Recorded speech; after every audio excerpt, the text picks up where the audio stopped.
The impact of aging on driving skills and safe mobility is a priority in his mandate as an advisor. So I'd like to welcome you and thank you for sharing your thoughts on this very important topic.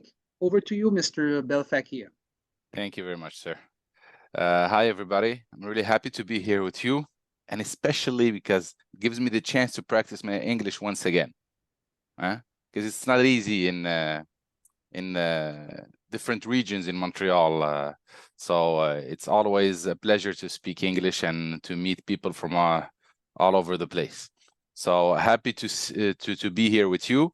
I'm gonna just make a little test to see if things are working properly. So since I have two, I have a screen 2. So I'm gonna choose screen 2, share. All right, now you see the what is it? What do you see? Do you see the full screen or you see it with the comments? Can somebody, Andre, maybe? Yes, I can see it. It's clear. That's good. That's good. Okay, well, no comments? You don't see the comments? No, I don't on see the the right comment. side. We see Marvelous. yeah.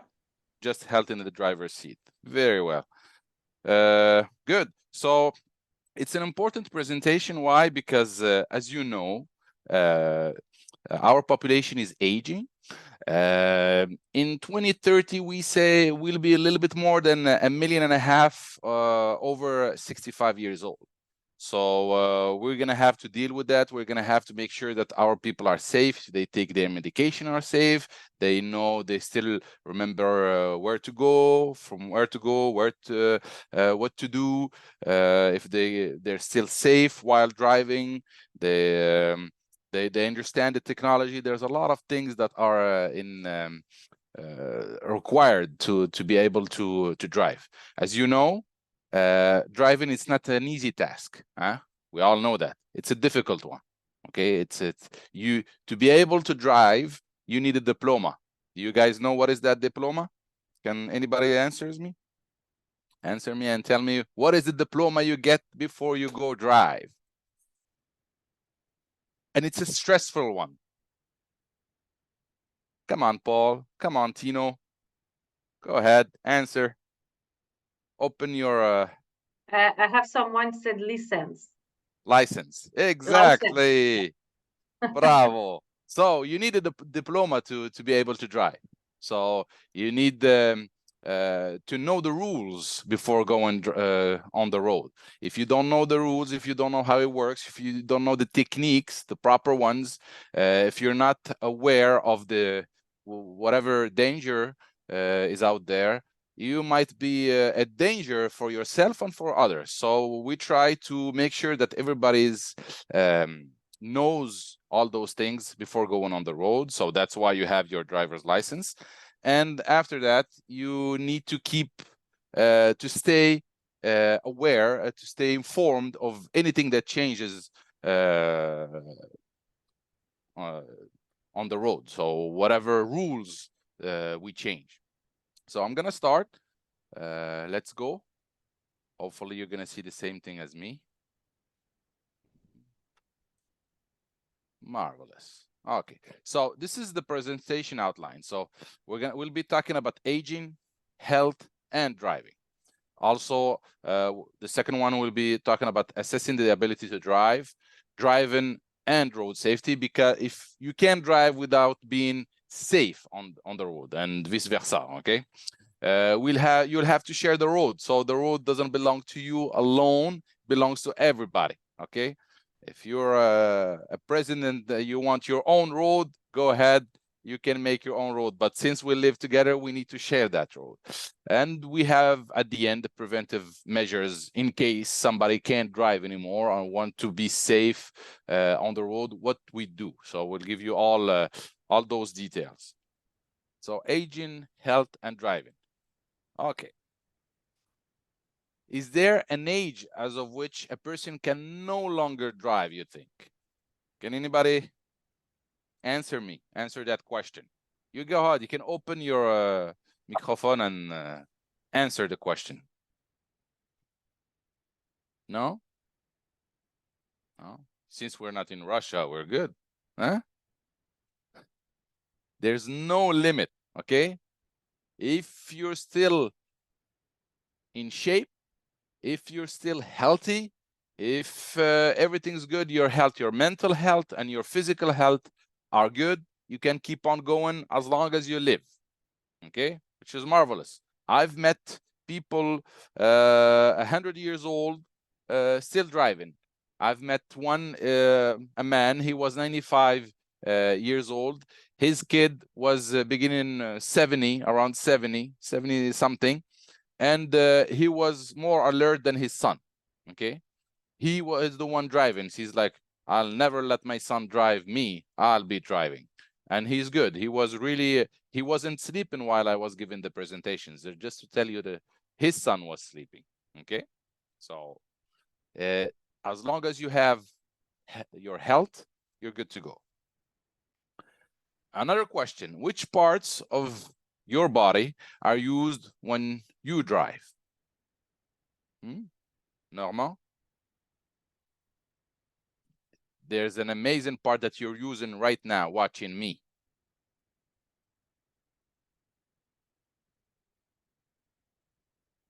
Open your microphone and talk to me. I'm nice. Hello. Hi. All right, Mr. Prince. So what is it? Which parts of your body you use while you drive? Hands. Hands. Marvelous. That's the smartest answer I've ever had. Very About well. hands Is and another foot. one say wrote eyes. Eyes. Oh, you know what? Eyes, it's 90% of the information we're getting, okay? Okay. To be able to drive safely. So you have your eyes, of course, you need to see what's going on. If you can't see, you can't drive, which is quite easy to understand, right? So I would say the brain too. He yeah, said the to me, brain. But Process before the everything. brain, Monsieur André, before the brain, you need your eyes. So your eyes see things. You need to see properly. Once you see, your brain will decide what to do next. And once your brain decides you'll turn in right or turn in left, you need your hands. See, where it's a teamwork. Okay? You need your legs. You need to be flexible. You need, in fact, you need it all. You need the whole thing. Okay? Your sensory functions, your vision, your hearing, even though the hearing, it's not a big deal. You've probably seen young people driving with big music on, you know, they can't hear much, they only hear their music. So as long as they can see and they can make a good decision, they're good to go. Hearing, not a big deal. Motor functions, movement, strength, flexibility, cognitive functions, attention, concentration, memory, remembering from where you're going from A to B. You need to be able to remember where you're going and where you're coming from, okay? Unfortunately, today we see it often. There's a lot of people with memory problems, okay? And that's sometimes they will just stop in the middle of the highway thinking, all right, listen, I need to know where I'm going and where I'm coming from. And this is quite a big danger. So we're trying to work with other ministries or other health organizations and with people who, you know, they have this problem to resolve it, to give them cues so they don't hurt themselves and others. Judgment, and of course being aware of your abilities and limits. You know, I might ask you, who knows you better? Okay, you might say, oh, my wife, my son, my husband. But the good answer is, you know you better. You know yourself. So if you know yourself, you know that you have limits. You know your abilities, what you're good at, and what your limits you can't do. Okay, so you need to be honest with yourself and say, you know, if I can't use that hand anymore on this leg anymore, I might be a danger for myself and for somebody else. So imagine kids are on the road and you can't hit the brakes anymore. That can be very dangerous. What else can affect a person's ability to drive? You have an idea?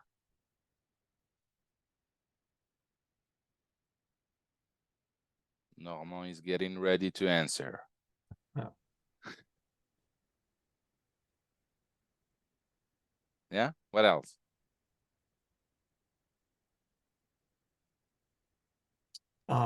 The the car is broken. Yeah, of course. Then you can't drive anymore. But what if I do this? Oh, I could smoke. okay. It's Yeah, very legal. It okay. looks like my first name. It's a little bit, it looks like a little bit like my first name. Marie. Marijuana. There you go. Marijuana. Also known as cannabis, yeah. There you go. And what if I do this? Oh, alcohol. Alcohol. Here you go. Could be also fatigue. There you go. Medication, distractions.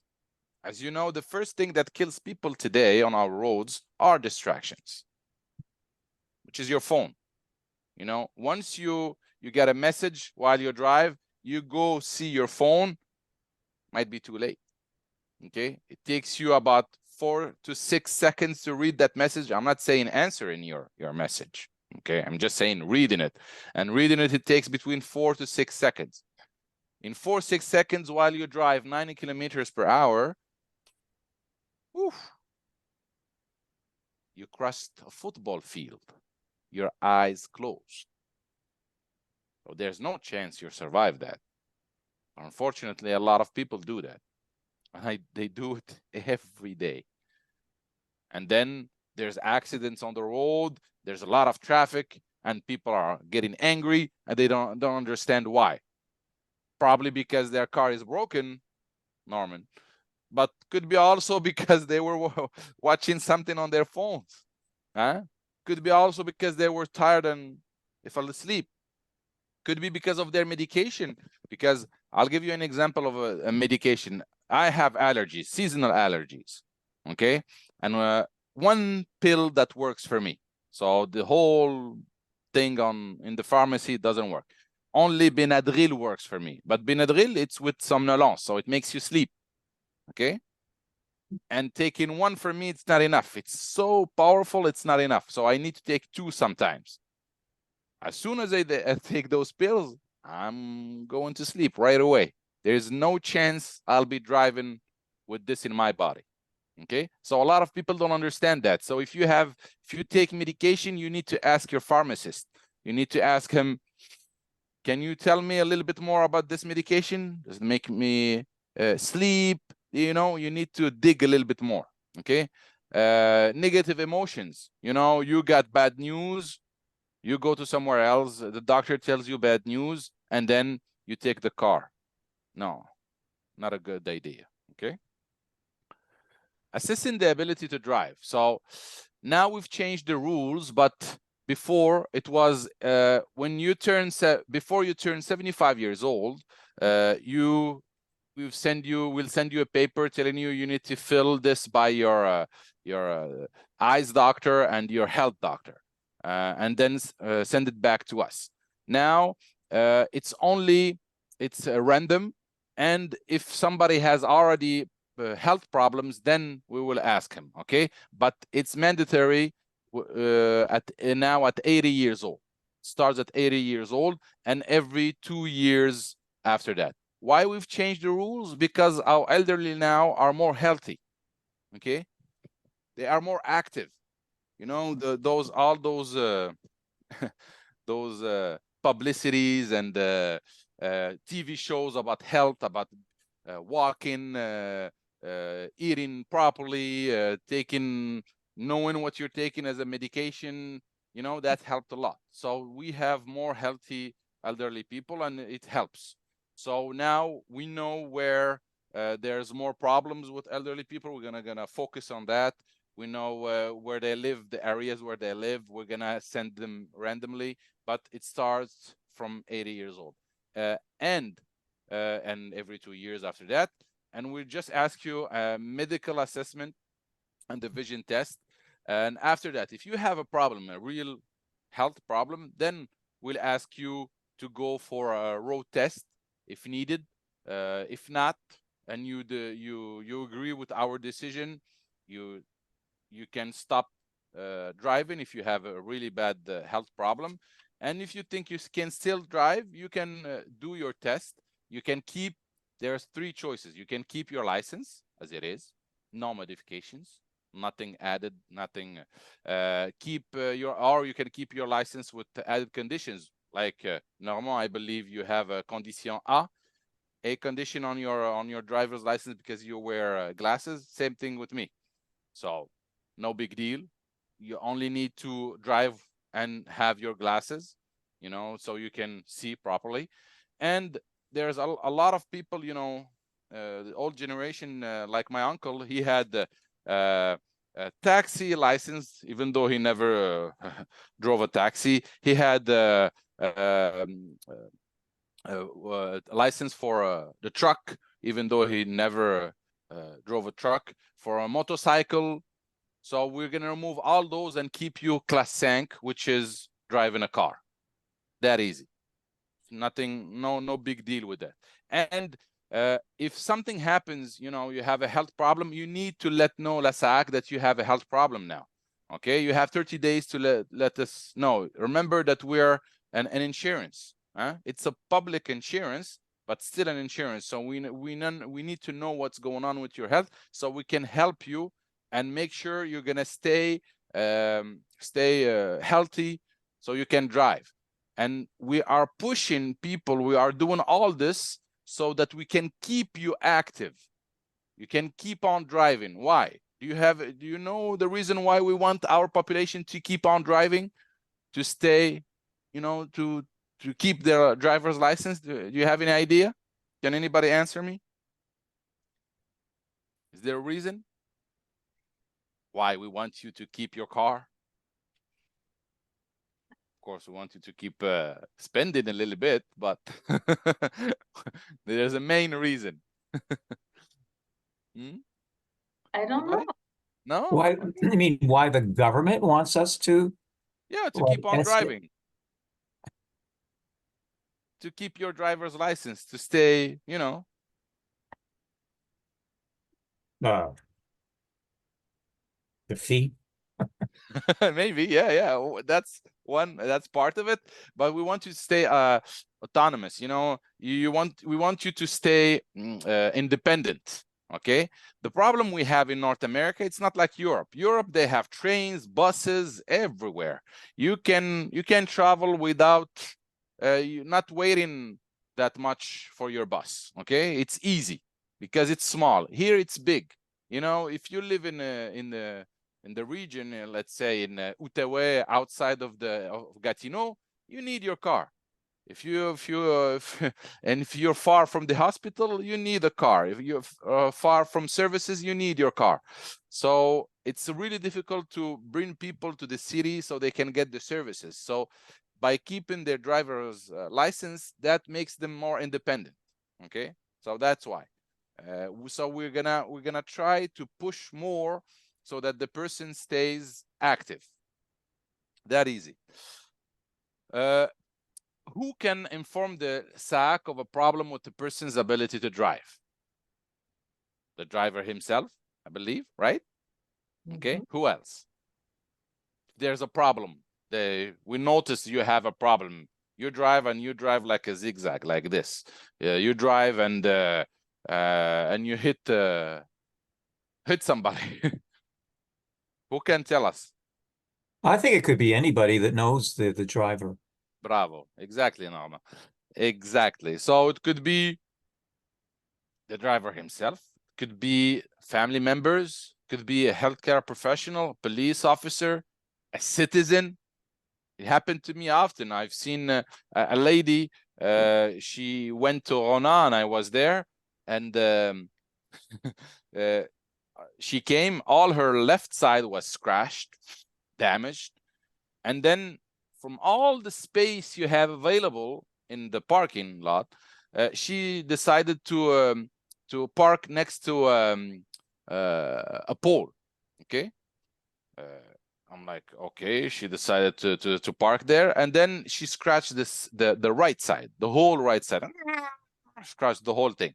So I went to her and I told her something is wrong, right? If you scratch both sides, probably because you have a problem, probably with the car or something like that.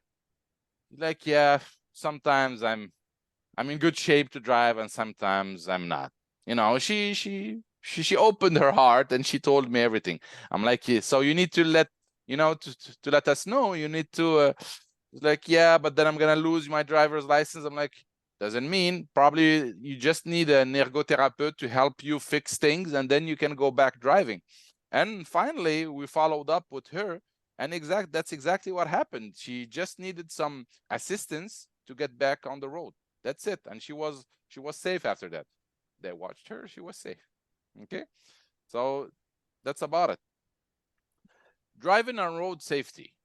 Is driving today the same as it was 40 years ago? And if so, what has changed? Is it the same? Can anybody tell me? It's just Normand who participates. Well, I guess the change has been so gradual, it's hard to really figure what has changed, because the changes don't happen overnight. So exactly. But what has changed? What have you noticed that changed that much on our roads? Mr. Massey said, he said lots of more cars. Oh yeah, much more. In the 70s, we had 3 million people driving with a driver's license. You know how many we have today? 6.3 million. what, in Quebec? In Quebec, yeah. And we still add, you go to the suburbs and you watch houses. Minimum 2 cars parked in front of the house. Minimum. Okay? I have neighbors, they have 4 or 5 cars. They have the space for it. So they see that they have the space, they have the money, and today it's so accessible to get credit loans. They go for another car, for a motorcycle, for a boat, for this, for that. And there's no end to it. Okay? So it keeps on adding, it doesn't stop. So yes, a lot of cars. What else?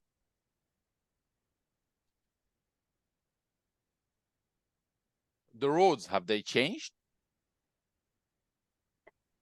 Okay, Mr. Massey wrote, cars are bigger and lots of electronic computers.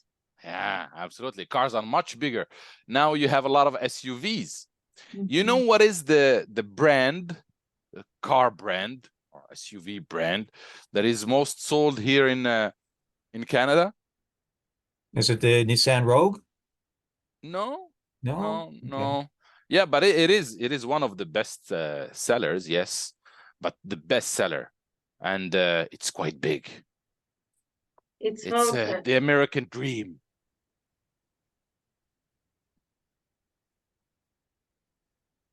And mostly, okay, the first customers, those who drives that car, are women.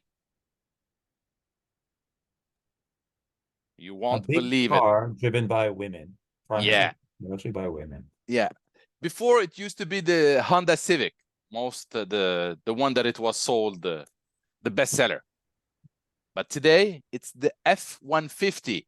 You know, the big truck for construction workers? That's the one, F-150. Type it. Sure, a pickup truck. Pickup truck, exactly. That's the one. And it's women who buys it the most. Why? Do you know why? Put the kids in the back.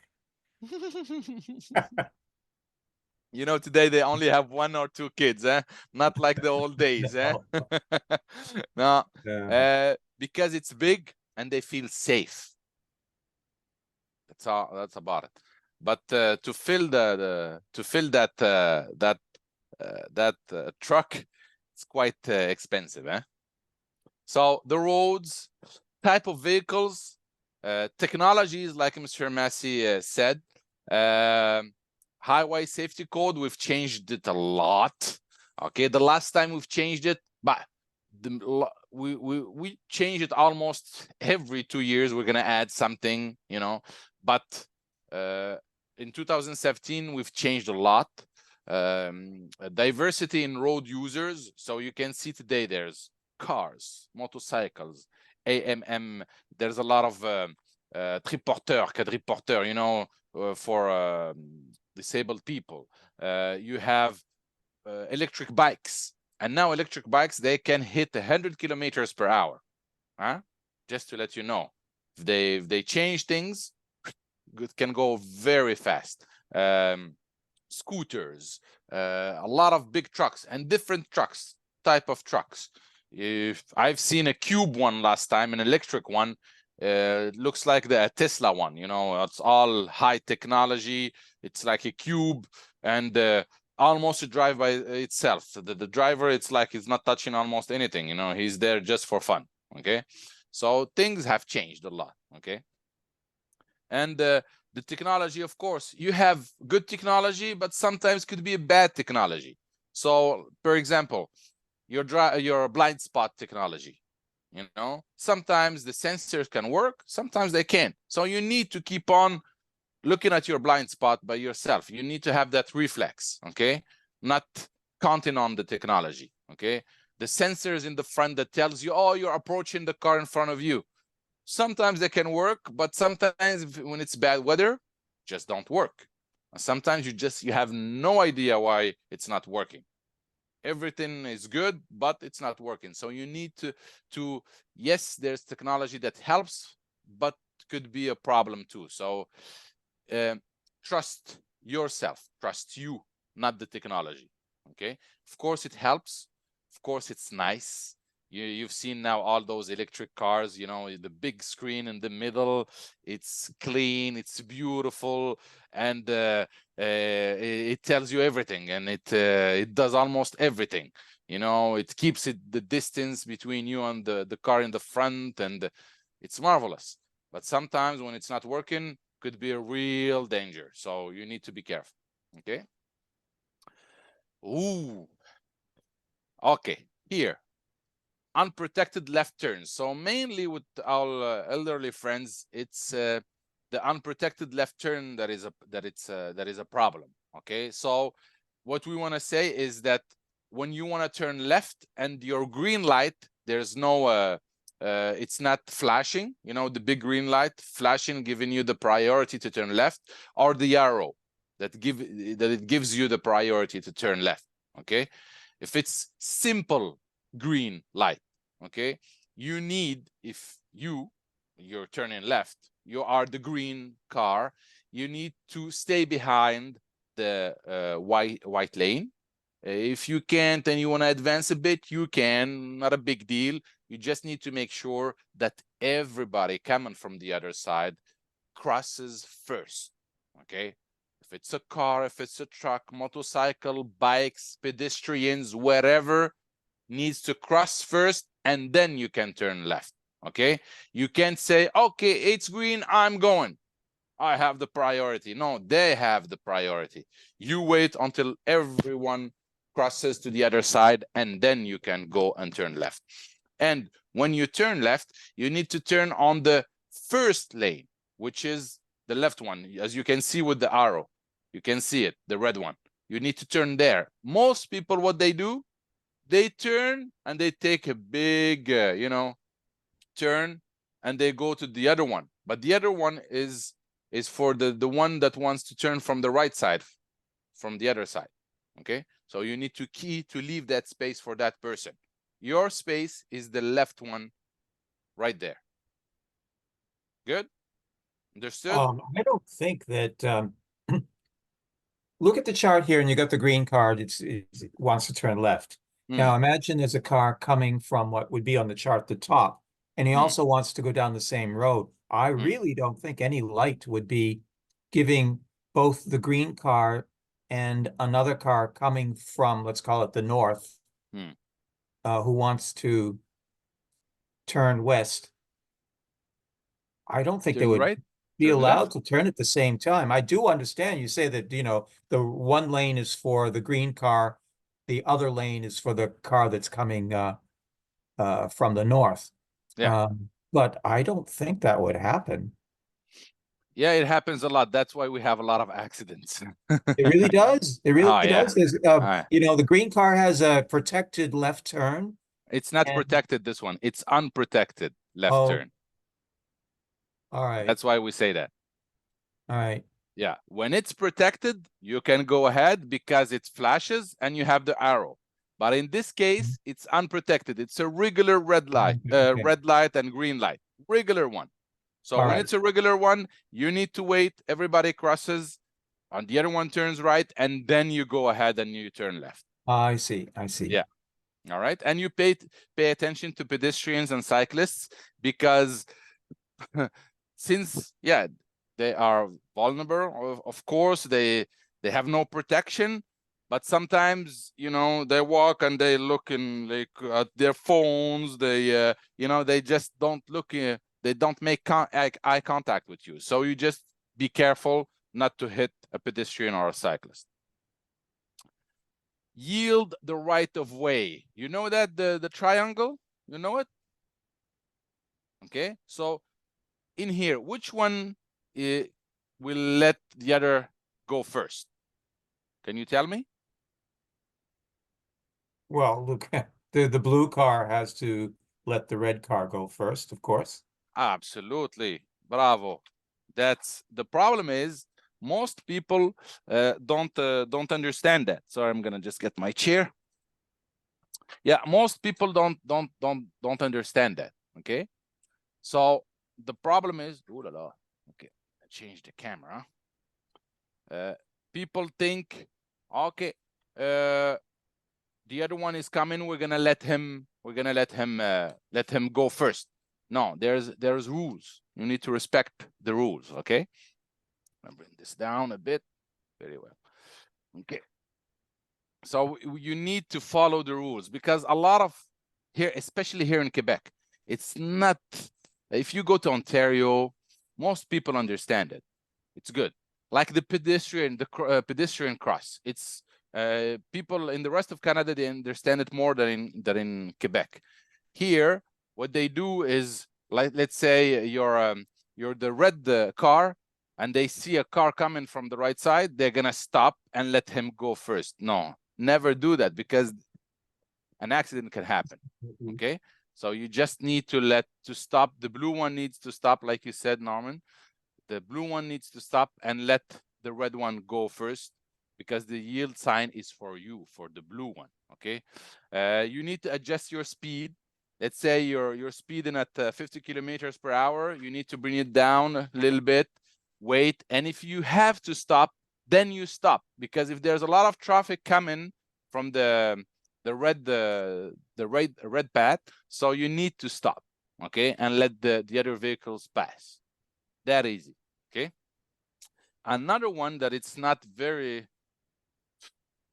the roundabouts in Quebec, it's a problem. Okay, Oh, I you have a detest lot. those roundabouts. It's stressful, huh? Yeah, and it's a French thing, but if you compare it to a normal intersection, okay, you compare it to a normal intersection, which is a red light intersection. You know how many accidents you have in a normal intersection, a red light intersection, and the roundabout? You have any idea the difference between accidents that could happen? A normal intersection, you have 32 possibilities of accidents. 32. 32. Okay. A roundabout, it's only 8 possibilities. It's amazing how it fixes things, but people need to understand how it works. Once they understand how it works, we're going to resolve a lot of problems, because the problem we have is that somebody that is already inside the roundabout, he's turning, and then he sees somebody coming in and he stops in the middle of the roundabout. Ooh, that's not good. Okay. You need to keep on going. So let's say you're entering the roundabout. Okay, you need to slow down, approaching the roundabout, yield the right of way. We spoke about the yield, okay, and drive in the right direction, which is, if you're coming from the right, you need to enter the right. If you think you're gonna exit the first one, you stay on the first line. If you think you're gonna exit the other ones, you can go straight to the other lines, the line in the middle, okay? And if somebody is already in the roundabout, you let him go first, then you get in. And of course, approaching the roundabout, you see the pedestrian cross, so you let the pedestrian cross before you go ahead. Okay, he has the priority. Okay, and of course, you need to know where you're gonna exit. Are you gonna exit the first exit, the second exit, or the third exit? If you don't know, trust me, you can turn there the whole day. Nobody's gonna tell you anything, okay? But you're gonna have a big headache, all right? But you can keep on turning until you find your exit. Is it Montreal? Is it Gatineau or Toronto? You decide, okay? But you need to understand that you need to slow down, approaching the roundabout, let the pedestrian cross, and then if somebody's already inside, you let him go first. Clear? Yeah? Sometimes there are two lanes in Yeah. the circle, Hmm. and it's hard to know, do I go closer to the center, or do I stay on the outside of the perimeter? Yeah. So like I said before, if you want to exit the first one, the first exit, you stay on the first line, Okay. on the right.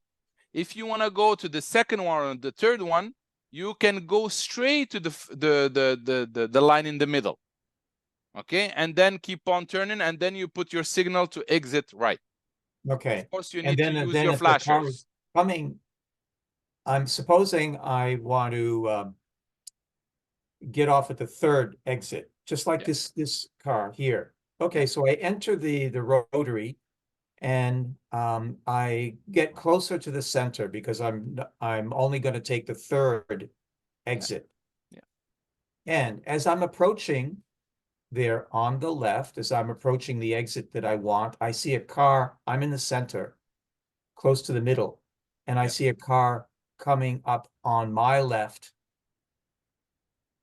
And it, If you I see a car coming, don't want to go in front of him, you know. now you need to let him go first because he's already in the roundabout. So you Yeah. need to stop, let him No, go he's behind turn me. first. Supposing he's entered behind me. Oh, okay. He's entered behind you. He's just behind you. He's gonna follow you, and you go straight to the lane in the middle. Okay. You can get to the first one and then change to the line in the middle, or you can go straight to the line in the middle, and then once you're ready to exit the third exit, you use your flasher to go to the first line and then exit. Okay. With your flashers, you communicate with your flashers. You tell him, I'm going left, and then I'm going right. You know, once you approach your exit, you put your flasher. All right? Yeah. Good. Move over law. So it's just that we want you to protect those who protects you. Meaning that if there's an intervention on the road, you need to give them the space they need. Okay, see the yellow space? This is what we want you to do. If there's two lines, it doesn't matter. You can cross those lines. A simple line, you can cross it too. It doesn't matter. If you see there's a lot of traffic coming from the other side, you need to stop, slow down, or even stop. Okay, and leave the space to the cop or to the ambulance or whoever's intervening in the highway, on the highway. Okay, so you need to protect them and make sure you don't hit them. Okay, so that's why we ask you to slow down or even stop if it's necessary. All right, it happens a lot on our roads. Unfortunately, we lose more cops like that regular violence, you know. Child safety seat. So if you have grandchildren, you want them to stay safe, there you go. You have it all. You can go on our website. There's videos that shows you how you can fix the driver's seat. the child safety seat, it's really important. Okay, they need to be set properly, and your belt, your safety belt, needs to be put like the green one, as you, even for you. Okay, you need to protect yourself like that. Because the best places to protect you is where, as you can see with the green girl. Okay, you have different age, also weight, so you need to make sure which seat is good for your grandchild. Okay. Accessible parking permit, you're allowed to have it. So you can have it for 5 years. You need a paper from your doctor saying that you can't move quickly, you have a health problem. But then they'll, of course, they will ask you more questions about it. You're gonna have to explain, and the doctor has to explain. If you need it, yes, you can have it, and that gives you the chance to park in places near where you want to go. So it's easy. You have more space. It makes things easy for people with health problems.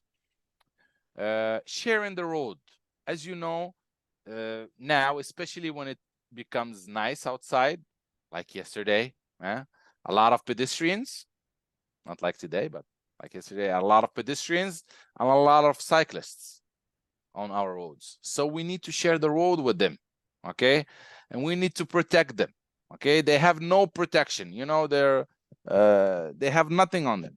So you have your car that protects you in case of an accident, okay? And the technology helps a lot today, but cyclists and pedestrians, they don't. So you need to understand the rules and protect them. So when you drive and it's a 50 kilometers or less, you need to leave a space for a cyclist, a space of 1 meter. If it's 50 kilometers and over, you need to leave 1.5 meters space. Okay, how? This is a meter, as you can see. You just give them space. That's all we're asking. Give them space so they if there's something that happens in front of them, you're not gonna hit them. Okay, because if you hit them, they have almost no chance. If you come 50 kilometers per hour and more, no chance. Remember that when you drive and you're over 50 kilometers, your body weight multiplies by 20. So your car is quite heavy. And today, my car, the weight of my car, it's 2,000 kilos. It's a lot. The ton, it's a lot. So when it hits somebody, that person has no chance. So you need to leave that space. As a driver, okay, yield the right of way to vulnerable road users, of course. Keep a safe distance. And if possible, make eye contact. Eye contact, it's amazing, okay? You communicate with eye contact, okay?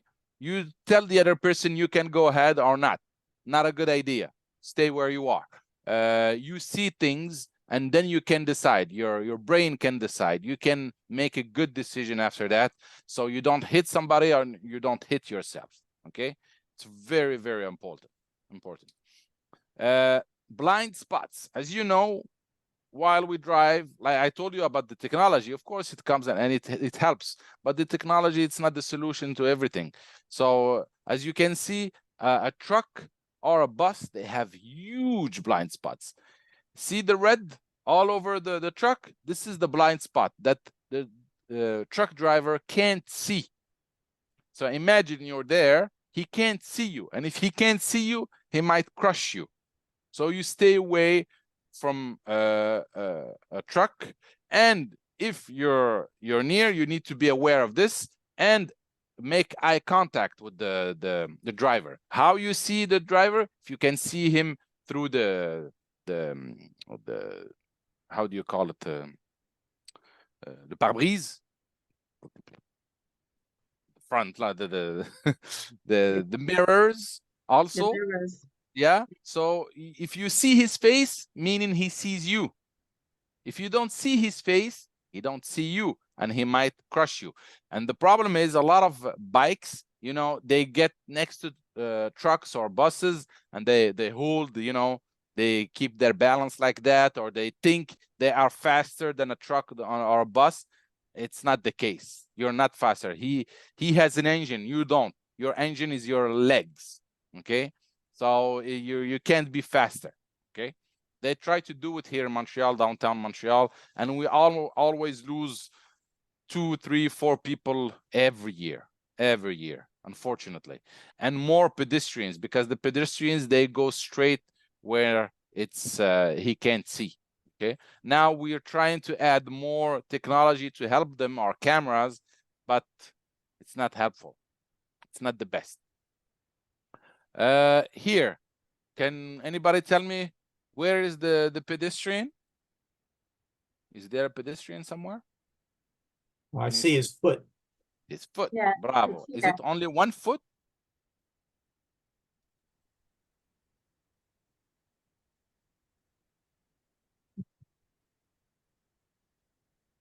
No, there's 2 people in there. Just one just behind with the jeans. Yes, left side. Yeah. Left side. So you got to be careful. This is a blind spot. Okay? This is a blind spot. The windshield. Yeah, this is what I was calling. Windshield pillar. Okay? The windshield pillars are blind spots. Unfortunately, you know, the buses now or the trucks, they put cameras behind those blind spots so they can see what's behind it. But like I told you, you know, you have bad weather and the cameras are not working anymore. As a pedestrian, you need to respect the various signs and signals, be visible. It's important. If it's dark, if it's getting dark, you need colors so we can see you. We also have, you can have little lights with you. You can use your phone as a light so that drivers can see you. There's a lot of different ways so you can be visible. You cross where you are allowed to cross. You just don't cross in the middle of the road. Remember, the car is faster than you, so he might hit you. And today you can see it. Electric cars, you can't hear them first. Huh? You know, a big car like you know we used to see. You can hear the engine. With the electric cars, you can't hear the engine, even though they have that little noise, but it's not enough. A lot of people don't hear those cars, and they can hit 100 kilometers per hour in not even 3 seconds. They are really fast. So before you cross, you need to be careful, watch carefully, be visible, and cross when you're allowed. So like this, you have the lights for pedestrians. You know, cities invest a lot on those lights, so use them. Please use them. Okay. When you have the petit bonhomme that you can cross, when you have the hand that is flashing like that, it means you need to hurry up. You only have 8 seconds left. And when it's stable like that, means don't cross. Not a good idea. Your life is worth more than that. Stay where you are. You're gonna wait a minute. Marvelous. A minute doesn't make a difference in a lifetime. Okay. As a pedestrian, also cross at the designated spots. But remember, here in Quebec, people don't understand it very well. Okay, so you need to make that eye contact and need to make sure that he sees you. Hi, thank you before you cross, because they don't understand it very well. Okay, if you go to the rest of Canada, the English world, they do. You go to England or to Europe, they stop. I'm a real Montrealer. I grew up in Montreal, and we were not used to that. And my first time leaving the province was to go to Halifax, Nova Scotia. Okay, and over there, as soon as you put your foot on the road, all cars stops, even though they have they are a kilometer away, 2 kilometers away. They're gonna stop. In Montreal, they're gonna keep going. Okay, maybe the same thing in Gatineau, so you be careful. Okay. Be aware of that. Make eye contact, and you use the sidewalk. So when you use the sidewalk, please use it, but the other side, meaning you walk and the car is coming on your right side. Why? Do you know why? You have any idea why I'm doing that? Even you have a sidewalk or you don't, it doesn't matter. When you walk on the sidewalk or you walk when there's no sidewalk, you walk on the left side and the cars are coming on your right hand. Do you have any idea why? No? All right, I'll tell you. It's a way to make eye contact with the driver. He can see you, you can see him. Okay, and that way, if something happens, at least you can move, you can do something. If he's coming in your back from behind, you know, a lot of people are distracted now. You know, they drive and they can hit you and keep on going. We spoke about the F-150, the big trucks. He can hit you, not even realizing he did hit you, and it happened a lot, and keep on going. Okay, they're so big, so strong that they don't feel anything. As a cyclist, right in the same, this is the opposite of being a pedestrian. You need to ride in the same direction as the traffic. Okay, on the right side of the road. The pedestrian is on the left side of the road, cyclist on the right side of the road. Make safe left turns, be visible. So as you can see, this cyclist is wearing yellow. This is marvelous. They have lights. They need to have the whole package. Okay, they need to be visible. And of course, wear a helmet. It's not mandatory, but we recommend it, of course. In some cities, until you reach 18 years old, you have to wear a helmet. But for adults, it's not required, but it is something that can save a life, especially if you fall. Pay attention, spot potential dangers, potholes, door openings, and but by the way, door openings. How do you open your door when you're in your car? Is there a way, a proper technique to open the door? Is anybody can show me? Can you show me how you open the door? This is. I think it's called a Dutch method, where you actually use your right hand to reach over and open the door that way, which forces you to turn your head that way. I'm not saying I do it, but I think I saw that somewhere, and somehow my memory tells me that it's called the Dutch method. It's coming from Copenhagen. It's very, very cumbersome. I mean, you know, normally we just use the hand that's closest to the door to open up our. But yeah, we're just used to use the left one, which is not the proper way. But the Copenhagen method, it's coming from Copenhagen because it's there's a Danish. Okay. Yeah, Danish.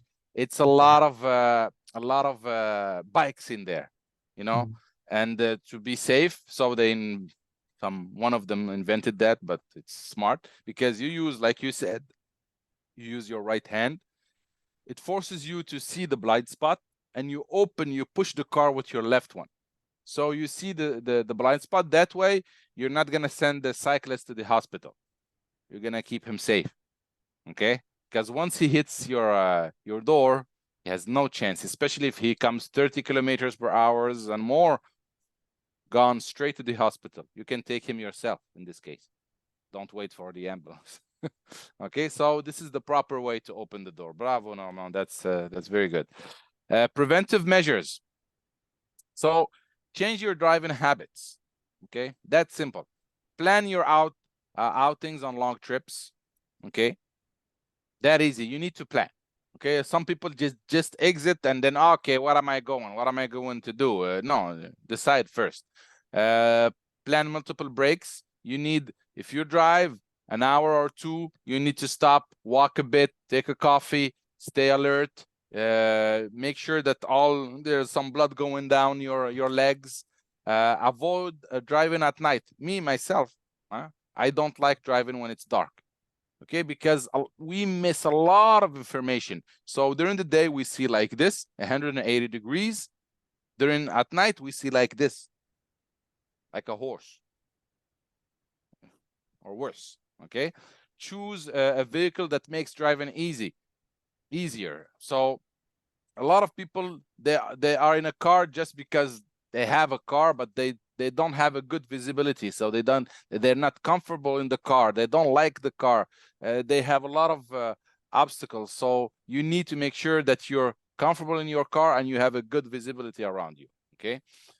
Explore alternatives ways of getting around, meaning if you want to go to the supermarket and your friend is going, he's driving, all right, we go together, no need of taking my car. If I can walk, get something in the supermarket next to me by walking, it's healthier, it makes sure it's gonna save you, I don't know, and that's gonna help. So there's taxis, there's buses, metro. Gatineau, you don't have a metro, but you do have buses though, so that could help. Keep your knowledge up to date. The fact that you're here with us today, it's amazing. So je vous lève mon chapeau. Good job. You're here with me. You probably learned at least one thing, hopefully. Normand, tell me you've learned something today. Yeah? Yes. Yes, I did. Good, Latino too. So at least, every day, if we learn one little thing every day, it makes a whole difference, a big difference. So this is amazing. So people like you, this is what we need. We need people like you in the society because you seek knowledge, and knowledge is everything. Knowledge is key. Okay. Continue practicing. We always say you need to drive minimum 4,000 kilometers per year, so you can keep the hand. Keep on driving, keep practicing. Okay. Unfortunately, I have a neighbor. I have a neighbor who he's really ill, probably in his 80s. He comes his hometown when he was a kid. He goes there every year. It's in Rimouski, we call it, and it takes him 4 hours to get there. But then he insists on driving, not letting his wife driving, even though she has a driver's license. She's a good driver, but every time he's the one driving, he's not letting her drive, which is a bad idea because she needs to practice. She needs to keep the hand, and when they drive, when they go to his hometown. But unfortunately, instead of stopping once a while, he keeps on driving for 4 hours. So he's gonna get tired, which is not a good idea, especially at his age. So I told him all those cues. Hopefully he'll listen to me, and he'll stay safe. But this is it. Verify your knowledge. We have our website, which is what's amazing about our website, that you have a quiz that tests your knowledge. So you can go ahead and test your knowledge. There's more than 100 questions, and it changes all the time to see if you understand things properly, if you have the knowledge you need to have, and if not, you're gonna correct it. You have the answer, so it gives you the answer. So it's not a test. We're not testing you. It's just a way that you stay still aware of what's going on in the society.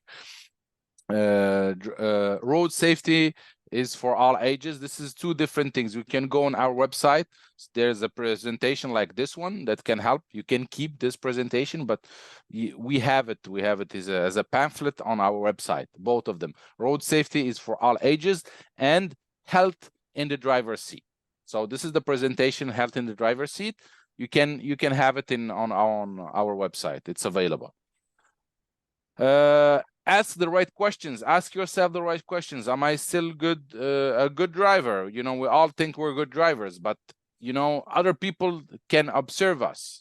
They can tell us what we're doing right and what we're doing wrong. We don't have a camera following us. We always think we're good.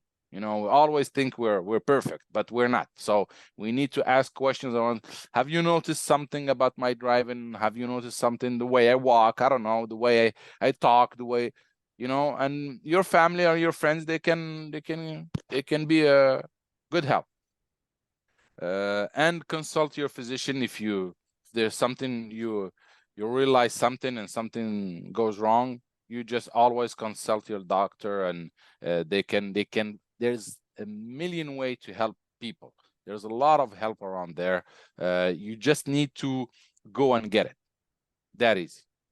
Questions, remarks, comments? They are all welcome. Thank you. Thank you. Yeah, I'm sorry. I have comments here from Tino Massi. It said, can you recommend a driving school in the Laval area that specializes in winter driving seminars? Oh, you're in Laval, huh? We're not far. So the thing, there's different schools. Of course, if you go, there's schools that are they have really nice a reputation, but I can't tell which school, of course, because you know I'm supposed to be neutral. But they do have classes for what we call la conduite préventive, preventive driving, which is, I took one, amazing. And conduite préventive, meaning the preventive one is just, let's say you prevent, you're gonna see things, you're gonna get some knowledge to see things before they come. Let's say you drive, most people think, okay, there's nobody coming from the left side. No, you still need to look at your left side. That road, the road that you're gonna cross, you need to look there. While you drive, for example, it's winter time and it's slippery, for example, instead of looking in front of you, you need to look where you want to go, and then your body will follow. All those cues, they're going to give you that information, and it's going to help. Usually it's 1 or 2 classes. They give it, it's theory and then practice, and it helps a lot. It's not that expensive. You just go ahead and ask them and see what they have to offer. But usually you're going to see there's a really big schools that are very well known here in Quebec, and they have a really good program. It's short, it's not expensive, and it helps a lot, especially if you want to keep on driving safe during winter time. Thank you. Another question? Well, there was a lot of interaction during all the presentations, so I guess the question were answered quite au fur et à mesure. Yeah. Good. All right. Good. Last chance for questions, dear friends. By the way, thank you, Normand. Thank you, Tony, Paul, for being here. I'm really nice meeting you, and the fact that you're interacted with me, that helps a lot, especially when you give a presentation like this. You need people to smile a bit.